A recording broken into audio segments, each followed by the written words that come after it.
बिहार में आरक्षण पर रण छिड़ा हुआ है। पटना में तेजस्वी यादव का धरना देखने को मिला और तेजस्वी यादव ने 65% आरक्षण की मांग कर डाली है। तेजस्वी ने बीजेपी जेडीयू पर आरक्षण चोरी करने का आरोप तक लगा दिया है। एनडीए ने तेजस्वी का धरना है उसको सिर्फ स्टंटबाजी करार दिया है। इसी पर एक रिपोर्ट देखिए।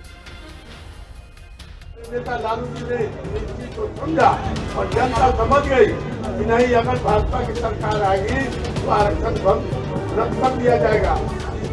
बिहार की राजधानी पटना में आरजेडी का धरना प्रदर्शन हुआ। धरना प्रदर्शन का नेतृत्व नेता प्रतिपक्ष तेजस्वी यादव ने किया। पोस्टर पर गौर करें तो तेजस्वी यादव के पीछे जो पोस्टर लगा है वही धरना स्थल पर लगाए गए पोस्टर में लालू परिवार से लालू प्रसाद यादव, राबड़ी देवी, तेजस्वी यादव और मीसा भारती की तस्वीर है। लेकिन इस पोस्टर में लालू के बड़े बेटे तेज प्रताप यादव को जगह नहीं मिली। तो क्या ये समझा जाए कि लालू परिवार का उत्तराधिकारी तेजस्वी यादव होंगे? पार्टी की ओर से एक पोस्टर जारी किया गया है जिस पर लिखा गया है, आरक्षण चोर बीजेपी, नीतीश सरकार जवाब दो। दरअसल ये आरजेडी का धरना प्रदर्शन सरकारी नौकरी में 65% आरक्षण लागू करने की मांग पर किया गया। इस मौके पर नेता तेजस्वी यादव ने जेडीयू और बीजेपी पर जमकर हमला किया। आप लोगों ने नीतीश कुमार जी को वापस लिया। 9 तारीख को 9 अगस्त को हमारी सरकार बनी और 15 अगस्त को हमने उसी मुख्यमंत्री जी से अनाउंस करवाया जो नौकरी को लेकर संभव कहते थे।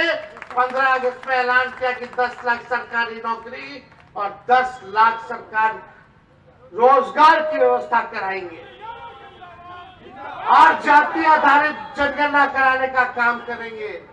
ये हम लोगों के कारण हुआ। दरअसल इसी साल बिहार में विधानसभा चुनाव होना है, लिहाजा सत्ता में काबिज होने के लिए सभी पार्टियां पूरे दमखम के साथ सियासी पिच पर टिकी हैं। वादों की बौछार हो रही है और सियासी तीर भी छोड़े जा रहे हैं। तेजस्वी जी जैसा अनुभवहीन व्यक्ति अगर वो 75 साल होने पर किसी पर कटाक्ष करते हैं, चाहे मुख्यमंत्री हो या किसी पर, तो सबसे पहले तो अपने पिताजी को घर से निकाल दें, क्योंकि वो तो कोई काम के है नहीं।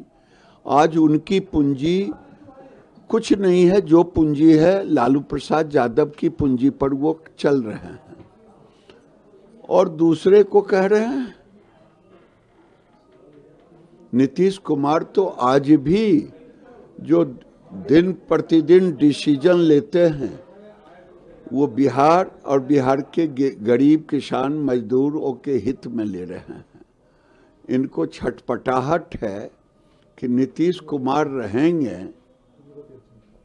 तो इनके पिताजी का सब चाल फेल हो जाएगा। अगर लालू प्रसाद जी अपने को राजनीति में माहिर मानते हैं तो नीतीश कुमार उनके हर चाल को विफल करने में सफल है।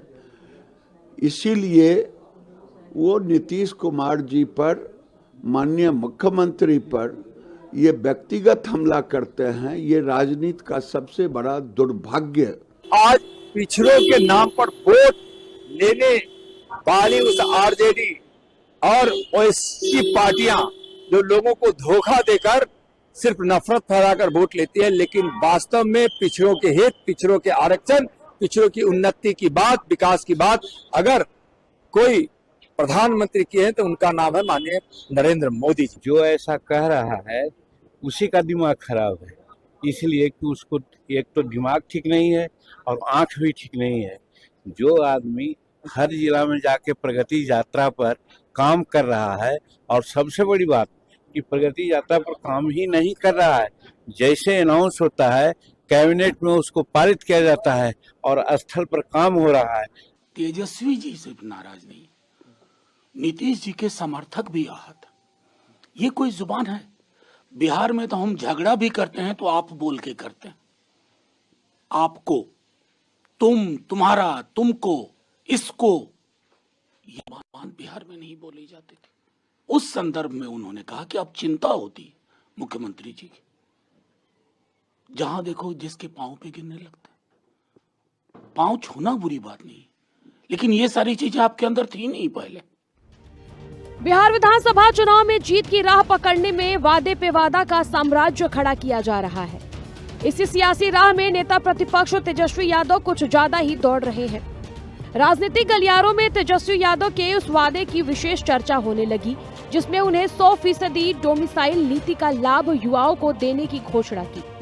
ऐसे में राजनीतिक गलियारों में चर्चा हो रही है कि क्या नीतीश की तरह ही डोमिसाइल नीति केवल राजनीतिक स्टंट तो नहीं। ब्यूरो रिपोर्ट, हिंदी खबर।